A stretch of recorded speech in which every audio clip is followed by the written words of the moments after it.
অনুভবে তুমি পর্ব সংখ্যা 25 লেখা মুমতাহিনা জান্নাত মৌ। স্যার, অয়ন এদিকেই আসছে, ওকে কি শেষ করে ফেলবো? না না, খবরদার ওর গায়ে কেউ হাত দিও না। ওকে ধরে অন্যখানে নিয়ে এসো, ওর থেকে অনেক কিছু জানার আছে। এই বলে ইভান অয়নের বাসা থেকে বের হতে ধরল। হঠাৎ পিছন থেকে দিক থেকে অতসী ডাক দিল, আপনি এসে যাচ্ছেন কেন? কিছু মুখে দেন, কষ্ট করে আপনার জন্য নাস্তা বানিয়ে আনলাম, সময় নেই আমার। অতসী তখন নাস্তার ট্রেটি টেবিলের উপর রেখে বলল, অন্তত মৌরির সাথে দেখা করে যান। ইভান কোনো উত্তর দিল না। সে বের হয়ে গেল বাসা থেকে, কারণ এখন 1 মিনিট সময় নষ্ট করলে অনেক কিছু শেষ হয়ে যাবে। ইভান শুভ্রকে ফোনে করে বলল, কাজ কি হয়ে গেছে? শুভ্র উত্তর দিল না। স্যার, অয়ন পাল্টা আমাদেরকে আক্রমণ করছে। ইভান তখন বলল, যে করেই হোক ওকে ধরে ফেলো, কিন্তু কোনো ক্ষতি যেন না হয় ওর। শুভ্র সেই কথা শুনে দিশান আর নিলয়কেও জানিয়ে দিল। তারা সবাই অয়নকে বাঁচানোর চেষ্টা করলেও অয়ন কিছুতেই বুঝতে চাইল না। সে ভেবেছে সবাই তার শত্রু। হঠাৎ শুভ্র অয়নের পিস্তলে একটা গুলি করল, আর সাথে সাথে অয়নের হাত থেকে পিস্তলটা ছিটকে পড়ে গেল। অয়ন তবুও থামল না। সে আবার গুলিটা তোলার চেষ্টা করলো, কিন্তু তার আগেই দিশান, নিলয় আর শুভ্র মিলে অয়নকে জোর করেই গাড়িতে উঠিয়ে দিল। অয়ন গাড়িতে উঠেও নিজেকে ছাড়ানোর জন্য খুব চেষ্টা করলো। নিলয় তখন বলল, বেশি বাড়াবাড়ি করিস না অয়ন, চুপচাপ বসে থাক, কারণ আমাদের সাথে থাকলে অন্তত কিছুদিন বাঁচার সময় পাবি। কিন্তু তুই যদি আর এক পা এগোস আর বাঁচতে পারবি না, কারণ পুরো জায়গা পুলিশ ঘিরে রেখেছে, তোকে দেখা মাত্র ডাইরেক্ট শ্যুট করে দেবে। অয়ন তখন বলল, আমি তোদের কথা বিশ্বাস করি না। তোরা হলি আমার সবচেয়ে বড় শত্রু, তোরা কখনোই আমাকে বাঁচাতে আসিসনি। দিশান তখন বলল, হ্যাঁ, শত্রুই তো। তুই কি ভেবেছিস ছাড় পাবে? জীবনেও পাবি না। তোকে মারছি না, তার একটা কারণ আছে। কাজটি হয়ে গেলে তোকে আমরা নিজের হাতে শেষ করে দেব, কারণ উপর থেকে ঘোষণা এসে গেছে, তোকে জীবিত বা মৃত অবস্থাতেই ধরি না কেন, তবু আমাদের পুরস্কৃত করা হবে। যে বা যারা এই কাজটি করবে তাদেরকে অনেক টাকা দেবে সরকার। ভাবতে অবাক লাগছে যে আমরা ধরতে পেরেছি তোকে, আমরা এখন অনেক টাকা পুরস্কার পাবো। শুভ্র তখন বলল, চুপ করো সবাই, আমি চিন্তা করছি অন্য একটা বিষয় নিয়ে। কারণ ইভান স্যারের মতলব কিছু বুঝতে পারলাম না। এতদিন বলতো অয়নকে দেখা মতো শ্যুট করে দেবে, কিন্তু আজ বলল ওর যেন কোনো ক্ষতি না হয়। তাহলে কি ইভান স্যার অয়নকে বাঁচাতে চেয়েছে? ঠিক সেই সময়ে একদল সন্ত্রাসী গাড়ির সামনে এসে দাঁড়ালো, আর শুভ্রতে গাড়ি আটকে দিল, যাদের প্রত্যেকের হাতে গুলি ছিল। অয়ন তখন হাসতে হাসতে বলল, এরা আমাকে বাঁচানোর জন্য এসেছে, যাও নিয়ে যাও আমাকে, এরা কিছুতেই নিয়ে যেতে দেবে না। অয়নের কথা শুনে সবাই বন্দুক হাতে নিয়ে গাড়ি থেকে নামলো আর সন্ত্রাসগুলোর উপর আক্রমণ করলো। সন্ত্রাসগুলো পাল্টে আক্রমণ চালালো। এদিকে অয়ন সুযোগ বুঝে গাড়ি থেকে নেমে পালিয়ে গেল। অয়ন দৌড়াতে দৌড়াতে হঠাৎ সামনে আসার একটা গাড়ির সাথে ধাক্কা খেয়ে পড়ে গেল। অয়নের অ্যাক্সিডেন্ট হওয়ার সাথে সাথে মুহূর্তের মধ্যে সবাই তাকে ঘিরে ধরল। এদিকে আবার ইভানও আসছিল অয়নের খোঁজে। রাস্তায় এত জটলা দেখে ইভান গাড়ি নিয়ে সামনে এগোতে পারছিল না, সেজন্য সে গাড়ি থেকে নেমে গেল। ইভান সবাইকে সাইড দিতে বলার জন্য এগিয়ে যেতেই দেখে অয়ন রাস্তায় পড়ে আছে। ইভান সাথে সাথে অয়নকে তার গাড়িতে বসালো আর শুভ্রকে ফোন দিল, কিন্তু শুভ্র ফোন ওঠালো না। সেজন্য ইভান অয়নকে একটা গোপন রাস্তায় নিয়ে গেল, কারণ হাসপাতালে নিয়ে গেলে পুলিশ দেখে ফেলবে অয়নকে। এই মুহূর্তে অয়ন একজন নামকরা সন্ত্রাস, যা সবাই জেনে গেছে। যতগুলো সন্ত্রাসকে ধরা হয়েছে তারা সবাই বলেছে তাদের লিডার অয়ন। সেজন্য অয়নকে ধরার জন্য সবাই উঠে পড়ে লেগেছে। কিছুক্ষণ পর শুভ্র ফোন দিল। ইভান ফোন রিসিভ করেই বলল, তোমরা কই? অয়ন রাস্তায় পড়েছিল কেন? শুভ্র তখন বলল, স্যার, আমাদেরকে কিছু সন্ত্রাস অ্যাটাক করেছিল, আর এই সুযোগে হয়তো অয়ন পালিয়েছে। আচ্ছা, এই নিয়ে পরে আলোচনা করব। তার আগে একজন ভালো ডক্টর নিয়ে আসো, অয়নের অবস্থা বেশি ভালো না, ওই অ্যাক্সিডেন্ট করেছে। ঠিক আছে স্যার।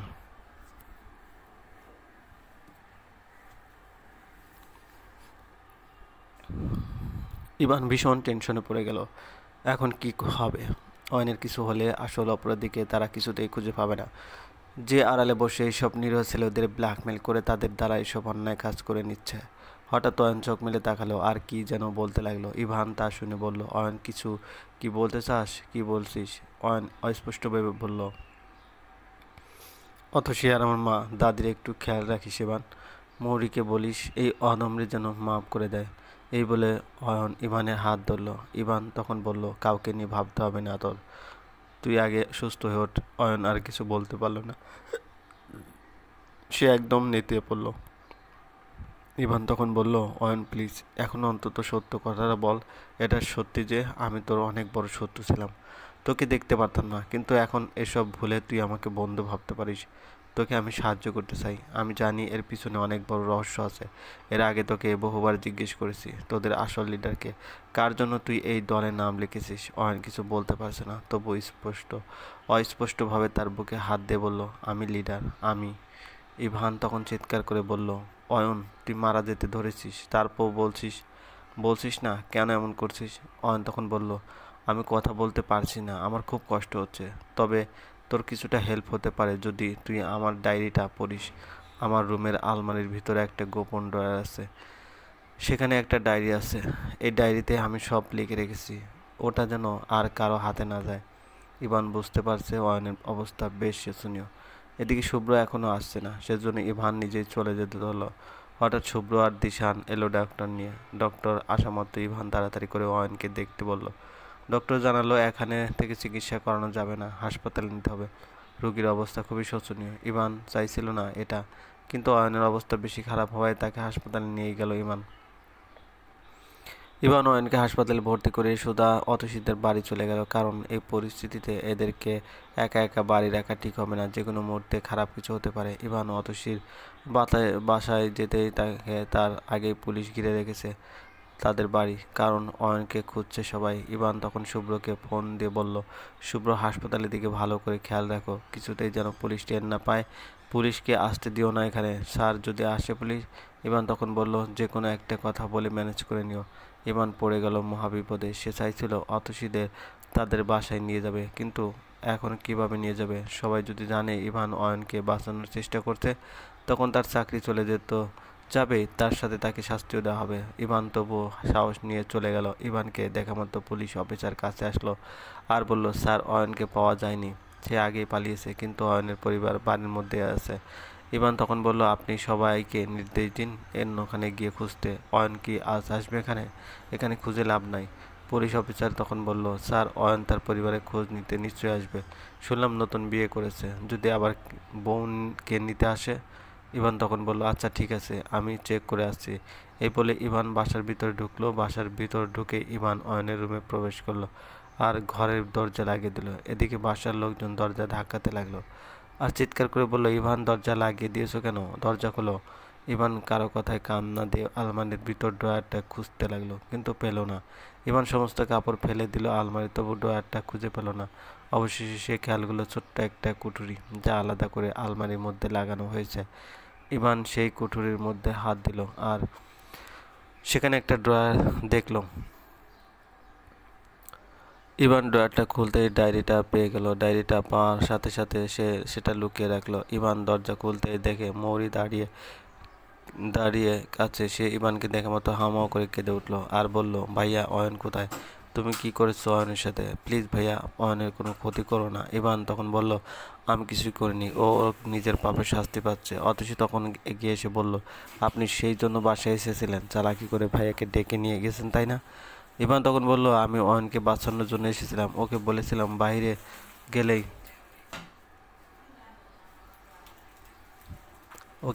বাইরে গেলেই পুলিশ তাকে অ্যাটাক করবে, কিন্তু সে আমার কথা বিশ্বাস করেনি। অয়নকে আমি অন্যভাবে বাঁচানোর চেষ্টা করেছিলাম। আমি শুভ্রকে বলেছিলাম অয়নকে আমাদের গোপন আস্তানায় ধরে নিয়ে আসতে। শুভ্র সেটাও করেছিল, কিন্তু অয়নকে নিয়ে যাওয়ার জন্য একদল সন্ত্রাসীদের উপর অ্যাটাক করে, আর এই সুযোগে অয়ন পালিয়ে যেতে ধরে। তখন তার একটা অ্যাক্সিডেন্ট হয়। অ্যাক্সিডেন্টের কথা শুনে অয়নের মা চিৎকার করে কেঁদে উঠল। তারা অয়নকে দেখানোর জন্য অস্থির হয়ে গেল। ইভান তখন বলল, এই মুহূর্তে কেউ দেখা করতে পারবে না ওর সাথে। হঠাৎ দিশান ফোন দিল ইভানকে আর জানালো অয়নকে নিয়ে যাওয়ার জন্য আবার একদল সন্ত্রাসী এসেছে, আপনি তাড়াতাড়ি আসেন। ইভান সেই কথা শোনা মাত্র আর এক মুহূর্ত দেরি করলো না, দৌড়ে চলে গেল হাসপাতালে। ইভান হাসপাতালে গিয়ে দেখলো দিশান, শুভ্র আর নীলন তিনজনে আহত হয়েছে। তাদের ট্রিটমেন্ট করছে ডক্টর। ইভান তখন শুভ্রকে ইশারা করে বলল, অয়ন কই? শুভ্র জানালো সন্ত্রাসীগুলো অয়নকে নিয়ে গেছে। ইভান সেটা শুনে আর এক মুহূর্ত দেরি করলো না, আবার বেরিয়ে পড়লো, কারণ যে করেই হোক অয়নকে সন্ত্রাসীগুলোর হাত থেকে মুক্ত করতে হবে। কিন্তু তারা কোন দিক দিয়ে গেছে ইভান কিছু বুঝতে পারলো না। অয়নের লিডার বুঝে গেছে এখন অয়ন দেশের নাম্বার 1 সন্ত্রাস বলে পরিচিত হয়েছে। সেজন্য ওকে পুরো পুলিশ ডিপার্টমেন্ট ধরার চেষ্টা করবে, আর অয়নকে ধরা মানে পুরো গ্যাংকে ধরে ফেলা। অয়ন চাপে পড়ে সব সত্যি কথা বলে দেবে। এজন্য তারা অয়নকে তাদের আস্তানায় নিয়ে গেছে। তারা হয় অয়নকে বাঁচাবে, না হয় একেবারে মেরেই ফেলবে। কারণ এই মুহূর্তে সমস্ত শহর জুড়ে শুধু অয়নের নাম, সবার মুখে মুখে এক কথা, সন্ত্রাসী অয়নের ফাঁসি চাই। ইভান কোনো উপায় না দেখে অয়নের ডায়েরিটা বের করলো আর পড়া শুরু করলো। আমি অয়ন সরকার, একসময় একজন মেধাবী স্টুডেন্ট ছিলাম। অনেক বড় স্বপ্ন ছিল আমার, বড় হয়ে একজন প্রফেসর হব। কিন্তু সেই স্বপ্ন মুহূর্তের মধ্যে বিলীন হয়ে গেল, কারণ হাতে কলমের পরিবর্তে ধরলাম পিস্তল। বাবা হঠাৎ মারা গেল। সংসার চালানোর জন্য একটা ভুলভাল কোম্পানিতে ঢুকলাম। বুঝতে পারিনি এটা তরুণ যুবকদের চাকরি দিয়ে পরে তাদের ব্ল্যাকমেল করে তাদের দ্বারা মানুষ খুন করা হয়। আমাকেও তেমনভাবে ব্ল্যাকমেল করা হয়েছিল। আমি কোনো উপায় না দেখে তাদের কথায় মেনে নিলাম। তারা সবার প্রথমে আমাদের মুসলমানদের সবচেয়ে বড় পবিত্র গ্রন্থ কোরআন শরীফ হাতে নিয়ে শপথ করে নিল যে জীবন চলে গেলেও বলা যাবে না এই কোম্পানিতে আসলে কি করা যায় আর আমার কাজ কি। আমি শপথ করতে চাইছিলাম না। তখন ওরা বলল, তাহলে আমাকে জেলে দেবে, আমার বোনের ক্ষতি করবে, আমার মা দাদিকে মেরে ফেলবে। আমি ভয় পেয়ে রাজি হয়েছিলাম সেদিন। তারপর তারা আমার চোখ বেঁধে কোথায় যেন নিয়ে গেল। আমি আজও জানি না এটা কোন জায়গা। তারপর আমার সামনে একজন লোক এসে আমার হাতে 2টা পিস্তল দিয়ে বলল, আজ থেকে এগুলো ইউজ করা শিখবে। কখন কোথায় কাকে মারতে হবে সেই কথা পরে তোমাকে জানানো হবে। এইভাবে আমি মানুষ খুন করার চাকরিটা পেয়ে গেলাম। আমার কাজে খুশি হয়ে আমাকে গ্যাং লিডার বানানো হলো। আমার দল ছিল তানিম, তমাল, জয়, সানি আর রুদ্র। এদের সবাইকে আমার মতো ব্ল্যাকমেল করেই গ্যাংয়ে ঢোকানো হয়েছে। কাজের অর্ডার দেওয়ার জন্য এক এক দিন এক এক লোক আসে। তাদের সবাই গায়ে একরকম পোশাক ছিল, কালো কালারের ড্রেসে সাদা কালারের 2টা ইংলিশ শব্দ এএন। তাদের কোনো ফোন নাম্বার নাই আমার কাছে। তারা আমাকে ফলো করতো সবসময়, সেজন্য আমি কখন বাসায় আসি সাথে সাথে বুঝতে পারে। তবে আমাদের বসের কথাবার্তা ভীষণ চেনা চেনা লাগে, মনে হয় আগেও শুনেছি। বসকে দেখার জন্য অনেক চেষ্টা করেছি, তবুও দেখতে পারিনি তাকে। একদিন মনে মনে প্ল্যান করলাম আর কোনো খুন করব না, দেখি কি হয়। কিছুক্ষণ পরেই একজন দরজা নক করে বলল, 4:30 বেজে গেছে, বাসা থেকে বের হয়ে যান। আমি তো তাজ্জব লেগে গেলাম। সেই দিন থেকে আর কখনোই কাজে অবহেলা করি না, কারণ বাড়ির মধ্যে নিজের একটা বোন আছে। সবসময় তাকে নিয়ে ভয় হয় যদি তার সাথে খারাপ কিছু হয়ে যায়। আমি যে কোম্পানিতে ঢুকেছিলাম সেটা হলো SRS কোম্পানি লিমিটেড, আর ম্যানেজার হলেন আশরাফ। তিনি আমাকে গ্যাংয়ে ঢুকে দেওয়ার কিছুদিন পরেই খুন হয়ে যান। কে বা কারা খুন করেছে কেউই জানে না। ইভান ডায়েরিটা বন্ধ করে রাখলো। তারপর ভাবতে লাগলো কি করা যায়, কিন্তু এখন একা একা কি করবে সে কিছুই সেটা মাথাতে ঢুকলো না। কারণ তার বিশ্বস্ত সহকারী অফিসার 3জনই আহত। তারা তো কিছুতেই তাকে এখন সাহায্য করতে পারবে না। এদিকে অতসীদের কিছুতেই বাসা থেকে বের করতে পারছে না। ইভান আবার চলে গেল অতসীদের বাসায়। গিয়ে দেখে এখনো পুলিশ পাহারা দিচ্ছে। এবার বুঝতে পারলো না কি করবে এখন। এই পুলিশগুলোকে সরানোর কোনো উপায়ই বা আসছে না সে। হঠাৎ ইভানের মাথায় একটা বুদ্ধি এলো। সে নাক মুখ বেঁধে পাশের একটা মোবাইল শপ থেকে পুলিশ অফিসারকে ফোন দিল আর বলল, স্যার তাড়াতাড়ি চলে আসেন বাজারে, সন্ত্রাস অয়ন এখানে এসে গেল, গোলাগুলি করছে। এই বলে ইভান আর পিস্তল বের করে কয়েকটা ফাঁকা গুলি ছুটতে লাগলো। পুলিশ অফিসার ফোন পাওয়ার সাথে সাথে পুরো পুলিশ বাহিনী নিয়ে চলে গেল বাজারে। আর ইভান এদিকে আবার অতসীদের বাসায় আসলো। ইভান সবাইকে বলল, তাড়াতাড়ি বের হও বাসা থেকে। এই বাসায় থাকা কিছুতেই নিরাপদ মনে হচ্ছে না, যে কোনো মুহূর্তে খারাপ কিছু হয়ে যেতে পারে। ইভানের কথা শুনে অয়নের মা কাঁদতে লাগলো। অয়ন না আসা পর্যন্ত আমি কিছুতেই যাব না, আমার অয়ন আগে ফিরুক। ওদিকে মৌরিও কাঁদতেই আছে, সেও কিছুতেই যেতে চাচ্ছে না। তখন ইভান বলল, এখন কাউকে বোঝানোর সময় নেই আমার, তাড়াতাড়ি বাসা থেকে বের হও, তারপর সব কিছু বলছি তোমাদের। এই বলে ইভান সবাইকে নিয়ে গাড়িতে গিয়ে বসলো আর গাড়ি স্টার্ট দিল। হঠাৎ দাদি বলল, অতসী কই? ও তো আসেনি, সে বাসাতেই আছে। ইভান খেয়ালই করেনি অতসীকে। ইভানের হাতে একদম সময় নেই, সে তাড়াহুড়ো করছে আর অতসী তা ঘাড় তেরামি করে ঘরেই বসে আছে। ইভান সেজন্য নিজেই গেল অতসীকে রাখার জন্য। ইভান রুমে গিয়ে দেখে অতসী তার রুমে চুপটি পরে বসে আছে। ইভান কোনো কথা না বলে অতসী হাত ধরে টেনে নিয়ে যেতে ধরলো। অতসী তখন বলল, কি করছেন এটা? আমি যাব না কোথাও, এরকম জিদ করো না অতসী, আমার একদম সময় নেই। অতসী তখন বলল, আমি আপনাকে বিশ্বাস করি না। এই কিছুদিন আগে আপনি ভাইয়ের শত্রু ছিলেন, আপনি নিজের মুখে বলেছেন আপনি ভাইয়াকে জেলে পুরে দেবেন, তাহলে আজ হঠাৎ কি হলো? আপনি ভাইয়াকে হেল্প করার জন্য এসেছিলেন, আমি এটা মানতে পারছি না। অতসী কথা শুনে ইভানের মেজাজ খারাপ হতে লাগলো। ইচ্ছা করেছিল দুই গালে দুইটা চড় বসিয়ে দিতে, কিন্তু ইভান সেটা করলো না। ইভান অতসীর হাত ধরে টেনে তার কাছে আনলো আর বলল, I love you Atasi. Atasi অনেক বেশি অবাক হয়ে গেল। সে এটা কি শুনলো? ইভান নিজের মুখে আই লাভ ইউ বললো তাকে। অতসী তখন ইভানের হাত ছড়িয়ে দিয়ে বলল, আমি যেতে চাচ্ছি না দেখে মিথ্যা মিথ্যা নাটক করছেন? ভালোবাসা কি আপনার কাছে খেলা মনে হয়? আমি সত্যি বলছি। কিন্তু আপনি না সেদিন বললেন আপনি কিছুতে একজন সন্ত্রাসের বোনকে ভালোবাসতে পারবেন না। আমি সন্ত্রাসের বোন দেখে আমাকে নাকি ভালোবাসা যায় না? ইভান সেই কথা শুনে অতসী হাত ধরে টানতে টানতে রুম থেকে বের করলো আর বলল, হ্যাঁ বলেছিলাম সেদিন, কিন্তু এখন মনে হচ্ছে এই সন্ত্রাসীর বোনটা কে লাগবে আমার? আপনার মন কি সেকেন্ডে সেকেন্ডে পাল্টে যায়?